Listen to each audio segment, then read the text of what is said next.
Subscribe करें हमारे YouTube channel साधना gold को और पाएं वीडियो सबसे पहले। और हाँ, बेल आइकन दबाना ना भूलें। तो पितृ कौन होते हैं? पहला प्रश्न उठा। जब हमारा कोई प्रियजन, हमारा कोई संगी साथी, हमसे कोई बड़ा या हमसे कोई छोटा विधि के हाथ हमको छोड़कर चला जाता है, इस संसार को छोड़ जाता है, उसका शरीर तो शांत हो जाता है। अब शरीर शांत तो फिर कितने दिन रखे? फिर उसके बाद में उनकी अंतिम क्रिया होती है। अब अंतिम क्रिया के अंतर्गत आप देखें तो सारे 5 तत्वों से बना शरीर है। क्षितिजल पावक गगन समीरा पंच तत्व रचि अति अधम शरीर।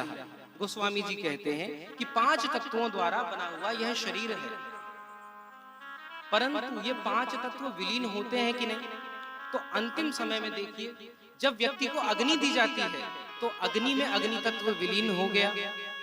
अब उसके बाद में अग्नि से जो धुआं निकलता है वो धुआं आकाश में चला जाता है, तो आकाशीय तत्व आकाश में विलीन हो गया।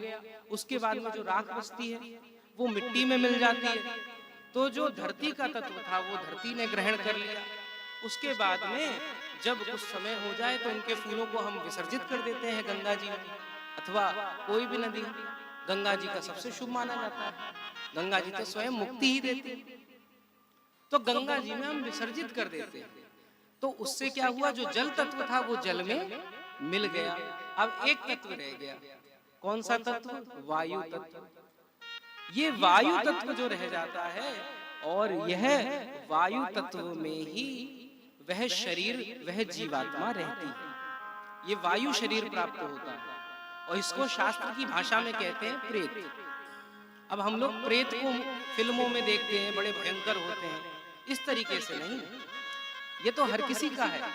जब तक पिंडदान नहीं होता तब तक वह शरीर बना रहता है, और जब पिंडदान कर देते हैं तो उन्हें पितृ का स्वरूप प्राप्त हो जाता है। वह जो पिंड है वही शरीर के रूप में उन्हें प्राप्त होता है।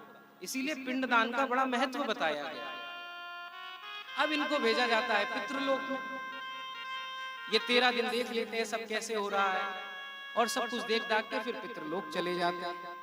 अब पितृलोक को ऐसे समझिए जैसे हम कोई बॉस के पास जाएं, कोई बड़े प्रधानमंत्री के पास जाए, समझ लीजिए। अब उनसे सीधे जाके तो नहीं मिलेंगे, मिलने से पहले कुछ देर कहीं पर आपको इंतजार तो करना पड़ेगा, प्रतीक्षा तो करनी पड़ेगी। वही स्थान पितृलोक के समान है।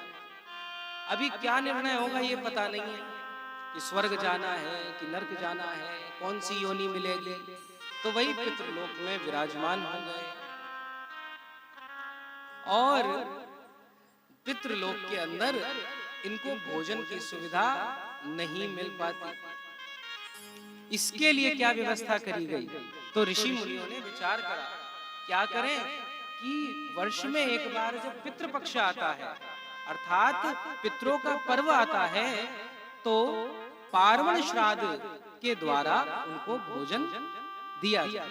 क्योंकि ये पर्व है, इसीलिए इस समय होने वाले श्राद्ध को कहते हैं पार्वण श्राद्ध।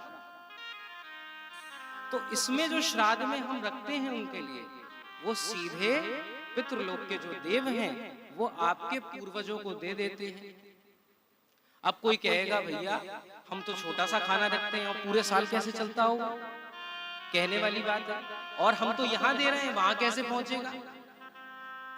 तो आज डिलीवरी से कैसे पहुंच जाता है? आप सामान यहाँ मंगाते हैं और होता कहीं और है, और वो डिलीवरी बॉय जाता है और लेकर आ जाता है।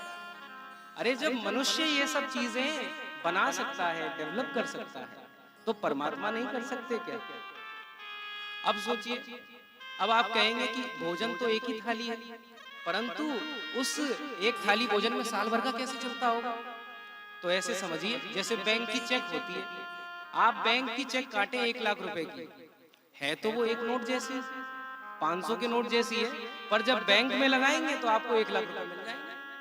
तो इसी तरीके से उस दिन करा गया जो श्राद्ध कर्म है, तर्पण कर्म है, वो हमारे पूर्वजों को पूरे वर्ष के लिए प्राप्त होता है। इसीलिए श्राद्ध और तर्पण का बड़ा महत्व बताया गया पितृपक्ष के अंदर।